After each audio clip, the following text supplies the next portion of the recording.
Hello students, आज इस video में हम बिहार यूनिवर्सिटी मुजफ्फरपुर के जो आपके मल्टी डिसिप्लिनरी केमिस्ट्री एग्जाम है उसके ऑब्जेक्टिव क्वेश्चन यहाँ पे डिस्कस करने वाले हैं। तो चलिए स्टार्ट कर लेते हैं। फर्स्ट क्वेश्चन है, choose the correct answer. Neutron was discovered by. तो देखिए, न्यूट्रॉन आपका डिस्कवर किया था जेम्स चैडविक ने, राइट। तो सेकेंड ऑप्शन जो है यहाँ पे आपका करेक्ट आंसर है। नेक्स्ट है आपके पास, the number of valence electron of argon is. Valence electron means outer most shell electron. Outer most shell electron, सबसे बाहर का जो शेल होगा वहां पे आपको नंबर ऑफ इलेक्ट्रॉन बताने हैं। आर्गन की बात करें तो इसका एटॉमिक नंबर होता है 18, और जब आप इनको शेल में आप डालेंगे KLM में तो ये होगा आपका डिस्ट्रीब्यूशन 288। तो लास्ट शेल में कितने इलेक्ट्रॉन आपको दिखाई देते हैं? 8। तो आंसर होगा थर्ड। नेक्स्ट है आपके पास, the unit of wave number. देखिए, वेव नंबर की अगर हम बात करें तो ये होता है आपका reciprocal of wavelength.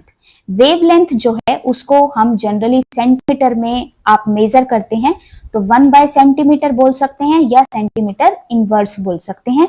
Option second जो है वो आपका करेक्ट आंसर है। नेक्स्ट है शेप ऑफ PCl5। तो PCl5 की अगर हम बात करें तो यहाँ पे हमें पहले हाइब्रिडाइजेशन देखनी होगी। तो हाइब्रिडाइजेशन के लिए हम जो सेंट्रल एटम है फोस्फोरस प्लस में जो आपके सराउंडिंग एटम है 5Cl, इनके वैलेंस इलेक्ट्रॉन को काउंट करेंगे। तो फोस्फोरस में है आपके पास 5, एक Cl में आपके पास 7 जो है वैलेंस इलेक्ट्रॉन होते हैं। तो टोटल वैलेंस इलेक्ट्रॉन हो गए आपके पास यहाँ पे 40। इनको हम 8 से डिवाइड करते हैं तो आपके पास आ जाता है 5। अब इसके बाद हमें पता है कि डिवाइड करने पे अगर 2 आए तो हाइब्रिडाइजेशन होती है sp, 3 आता है तो sp2, 4 आता है तो sp3, 5 आता है तो sp3d, मतलब कि हाइब्रिडाइजेशन है आपकी sp3d। अब sp3d में जो आपके पास शेप बनती है उसको हम बोलते हैं TBP, ट्राइगोनल बाई पिरामिडल। तो कुछ इस टाइप की शेप बनती है आपके पास। तो आपके 3 जो क्लोरीन हैं वो इक्विटोरियल बॉन्ड पे आते हैं, इक्विटोरियल पोजीशन पे, और जो ये 2 हैं ये हैं आपके एक्सियल पे। तो शेप है वो है आपके पास TBP, ट्राइगोनल बाई पिरामिडल। तो यहाँ पे अगर हम ऑप्शन देखें टेट्राहेड्रल, स्क्वायर प्लेनर, ऑक्टाहेड्रल, तो कोई भी ऑप्शन जो है वो यहाँ पे करेक्ट नहीं है। तो फोर्थ ऑप्शन जो है नन ऑफ दीज, यही आपका आंसर है। नेक्स्ट है, gauche is a term used to represent conformation by. तो न्यूमैन प्रोजेक्शन जो है वहां पे हम ये गोशे जो है टर्म, एक जो आपके होते हैं एंटी होता है, स्क्यू होता है, गोशे है, तो उस टाइप की हम जो कंफर्मेशन है उनको शो करते हैं। तो आंसर है सेकंड। नेक्स्ट है, Born Haber cycle is used to determine lattice energy. तो बोर्न हेबर साइकिल एक प्रोसेस है जहां पे हम लैटिस एनर्जी को कैलकुलेट कर सकते हैं। नेक्स्ट है, साइक्लोहेक्सेन शोज। तो साइक्लोहेक्सेन की अगर हम बात करें जो है आपका C6H12, तो ये जो है ये आपको चेन आइसोमर दिखाता है, चेन आइसोमर। काफी सारे आपको चेन आइसोमर मिलेंगे जो आपके पेंटीन की फॉर्म में हो सकते हैं, जो एल्कीन में आता है। इसके बाद आपको ब्यूटीन भी मिलेगा जो सब्स्टिट्यूटेड ब्यूटीन होंगे, राइट। तो कुछ इस तरीके से जब आप इसको लिखेंगे तो आपको डेफिनेटली चेन आइसोमर्स मिलेंगे जो स्ट्रक्चरल आइसोमेरिज्म के अंडर आता है।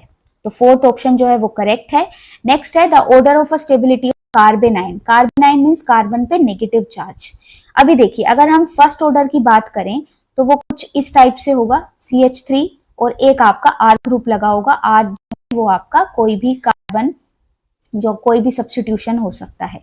नेक्स्ट है आपके पास 2 डिग्री है, तो 2 डिग्री में आपके पास 2 R होंगे और उसके बाद कार्बन पे नेगेटिव चार्ज, और 3 में आपको पता है कि आपके पास 3 R ग्रुप अटैच्ड होंगे इस कार्बन पे जिसपे आपका नेगेटिव चार्ज होगा, राइट। तो कुछ इस टाइप से होगा आपका फर्स्ट डिग्री, सेकंड डिग्री और थर्ड डिग्री। अब ये देखो, more is the spreading of charge, more is the spreading of charge of negative या positive charge, more will be the stability. ये आपका रूल है, right, more will be the stability.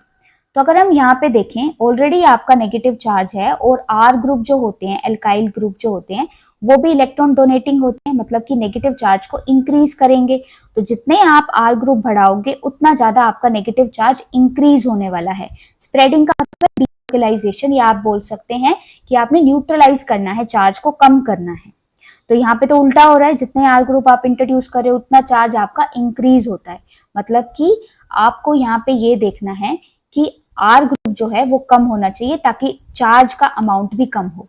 इसलिए जो थर्ड ऑप्शन है फर्स्ट डिग्री वो सबसे ज्यादा स्टेबल होगा, फिर सेकेंड डिग्री और फिर थर्ड डिग्री। नेक्स्ट है आपके पास IUPAC name of this compound. देखिए अगर आप बेंजीन रिंग पे COH लगा देते हैं तो ये होता है आपका benzoic acid, benzoic acid, right. अब यहाँ पे आपने ऑर्थो पोजीशन पे मतलब 1-2 पोजीशन पे आपने Cl लगाना है, तो इसका जो नाम होगा वो होगा ऑर्थो क्लोरो बेंजोइक एसिड। कोई भी ऑप्शन जो है वो इसका करेक्ट आंसर यहाँ पे नहीं देता, इसलिए फोर्थ ऑप्शन जो है नन ऑफ दीज वो ही आपका यहाँ पे करेक्ट आंसर होगा। नेक्स्ट है which of the following is a Lewis acid. तो लुईस एसिड क्या होते हैं, देखिए आपको यहाँ पे देखना है कि जो लुईस सर थे उन्होंने एसिड और बेस को किस तरीके से डिफाइन किया था। तो एसिड एंड बेस, बेस होते हैं आपके इलेक्ट्रॉन डोनेटिंग,